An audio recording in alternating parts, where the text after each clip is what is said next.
사업하시면서 혹시 세금, 이거 정말 골치 아프다 생각해 보신 적 있으시죠?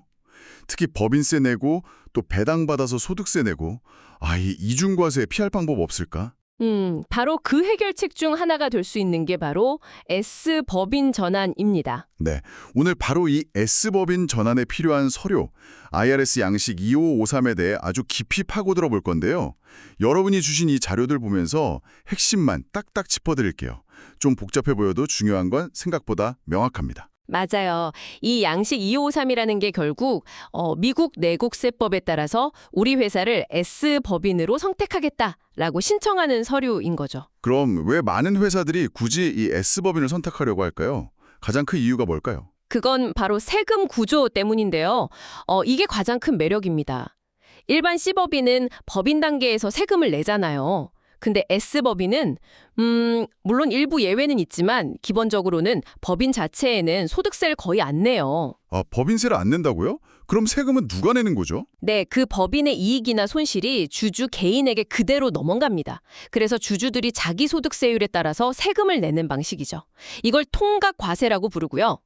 통각과세. 그 회사 돈 번 걸 그냥 주주들이 번 걸로 보고 주주 소득세 신고할 때 합쳐서 한 번만 낸다 이런 거군요. 와, 이거 상당히 매력적인데요? 그렇죠. 이중과세를 피할 수 있다는 게 가장 큰 장점입니다. 그럼 아무 회사나 다 S법인이 될 수 있는 건가요? 뭔가 조건이 있을 것 같은데요. 네, 맞습니다. 조건이 좀 까다로워요. 일단 기본적으로 미국 내 법인이거나 법인처럼 취급될 수 있는 미국 내 사업체여야 하고요. 주주수 제한 같은 것도 있나요? 네, 있습니다. 주주수가 100명을 넘으면 안 돼요. 근데 다행인 건 같은 가족 구성원은 한 명으로 쳐주는 규정이 있어요. 가족은 한 명으로요? 그럼 실제로는 100명보다 좀 더 많을 수도 있겠네요. 주주 자격 자체에도 제한이 있나요? 예를 들어 외국인 같은 경우요? 중요한 질문인데요. 주주는 기본적으로 미국 시민권자나 거주자, 개인이어야 하고요. 특정 종류의 유산이나 신탁도 가능합니다. 근데 보통 비거주 외국인은 S법인 주주가 될 수 없어요. 이게 중요합니다. 비거주 외국인은 안 된다. 네. 그리고 또 하나. 회사가 발행하는 주식이요. 이게 한 종류여야 해요. 의결권의 차이가 있는 건 괜찮은데 배당받을 권리나 나중에 회사 정리할 때 돈 나눠 갖는 권리가 다른 그런 여러 종류 주식이 있으면 안 됩니다. 단일 종류 주식이어야 한다. 이것도 중요하겠네요. 그럼 또 어떤 조건이요? 혹시 안 되는 업종 같은 것도 있나요? 네, 있어요. 일부 금융기관이나 보험회사, 그리고 DASC라고 불리는 수출 관련 특정 법인 같은 경우는 S법인이 될 수 없습니다. 부적격 법인이라고 하죠. 그렇군요. 금융보험. 그리고 어쩌면 가장 중요할 수도 있는데 모든 주주가 S법인 전환에 동의해야 합니다. 단 한 명이라도 반대하면 안 돼요. 전원동이요? 와, 주주가 좀 많으면 이것도 쉽지 않겠는데요? 그렇죠. 이 동의는 말로만 하는 게 아니라 서면으로 해야 합니다. 양식 821의 K열에 직접 서명하거나 아니면 별도의 동의서를 내야 하죠.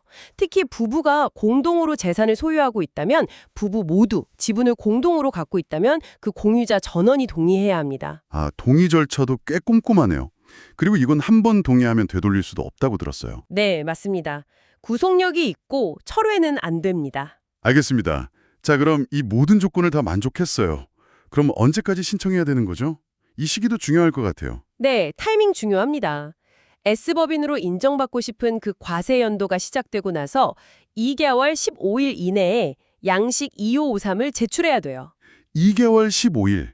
예를 들어 1월 1일에 회계 연도가 시작되면 3월 15일까지네요. 정확합니다. 아니면 아예 그 전년도에 미리 신청하는 것도 가능하고요. 효력 발생하기 전 과세 연도 중에는 언제든 가능하고요. 혹시라도 바쁘다 보면 기한을 놓칠 수도 있잖아요. 그럼 그냥 다음 해까지 기다려야 하나요? 방법이 없나요? 다행히 방법이 없는 건 아닙니다. 지연 선택 구제라는 절차가 있어요. 지연 선택 구제요? 네, 기한을 놓친 합당한 사유가 있고 또 그 사실을 안 후에 성실하게 조치를 취했다는 걸, 그러니까 바로잡으려고 노력했다는 걸 보여줘야 합니다. 보통은 효력 발생 예정일로부터 3년 75일 안에 신청해야 하고요. 그래도 기회가 있긴 있군요. 네, 근데 조건이 좀 더 붙어요. 그동안 모든 관련 주주들이 S법인인 것처럼 일관되게 소득 신고를 해왔다는 증명서 같은 것도 필요할 수 있습니다. 그리고 양식 맨 위에 Filed pursuant to REIF Proc 2013-30 이렇게 적어서 내야 하고요. 와, 구제 절차도 간단치는 않네요. 역시 기한 지키는 게 제일 좋겠어요. 그럼 양식 작성할 때 기본 정보 뭐 회사 이름이나 주소, 이하인 이런 거 말고 또 특별히 신경 써야 할 부분이 있을까요? 이 항목의 선택 효력이 시작되는 날짜 정확히 적는 거 중요하고요.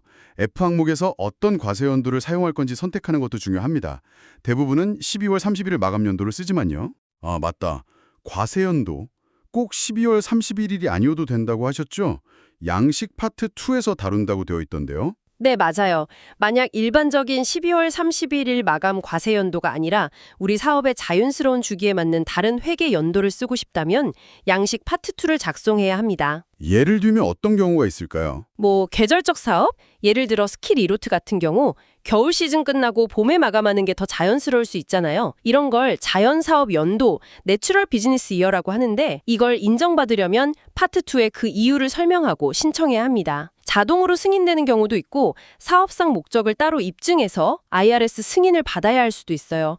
후자는 사용자 수수료가 들 수도 있고요. 섹션 444 선택이라는 것도 있고요. 그렇군요. 그럼 양식의 파트 3는 뭔가요? 이건 또 언제 쓰는 거죠? 파트 3는 주주 중에 적격 서브 챕터 S 신탁, 줄여서 QSST라는 특정 유형의 신탁이 포함된 경우에 해당될 수 있어요. 그 신탁의 소득 수혜자가 S법인 주주 자격을 얻기 위해 필요한 선택을 할 때 사용하는 부분입니다. 아, 신탁이 주주일 때 쓰는 거군요. 그럼 모든 경우에 필요한 건 아니겠네요. 네, 맞아요. 주주 구성이 개인들로만 단순하게 되어 있다면 작성할 필요가 없을 가능성이 높습니다. 알겠습니다. 그럼 오늘 이야기 쭉 정리해보면 이 양식 2553이라는 서류가 적격한 중소기업이 S법인으로 전환해서 이중과세 부담을 덜 수 있는 중요한 관문이다. 이렇게 볼 수 있겠네요. 네, 정확히 그렇습니다. 잠재적인 세금 혜택을 얻는 길이죠. 하지만 그만큼 자격 요건이 엄격하고 마감 기한 준수가 아주 중요하다는 점을 꼭 기억해야 합니다. 가 생겼을 때 아주 중요한 증거가 되거든요. 접수 확인서 같은 거 꼭 챙겨두셔야 하고요. 자, 그럼 마지막으로 좀 생각해볼 만한 질문을 던져보고 싶은데요. S법인은 법인세 없이 이익이 주주 개인에게 바로 넘어와서 개인소득세율로 과세된다고 했잖아요. 네, 그렇죠. 그럼 만약 앞으로 개인소득세율이 오르거나 내릴 거라는 전망이 있다면 이게 S법인 선택 결정에 어떤 영향을 줄 수 있을까요? 특히 그냥 C법인으로 계속 남아있는 것과 비교했을 때 말이죠. 아주 좋은 질문입니다. 그렇죠. 개인 소득세율 변동 가능성은 S법인의 상대적인 매력도에 직접적인 영향을 줄 수밖에 없거든요. 세율이 오를 것 같다면 S법인의 매력이 좀 떨어질 수도 있고 내릴 것 같다면 더 매력적으로 보일 수도 있겠죠. C법인 세율과의 비교 속에서 신중하게 고민해볼 문제입니다. 이 부분을 한번 깊이 생각해 보시면 S법인 선택의 또 다른 중요한 측면을 보실 수 있을 겁니다.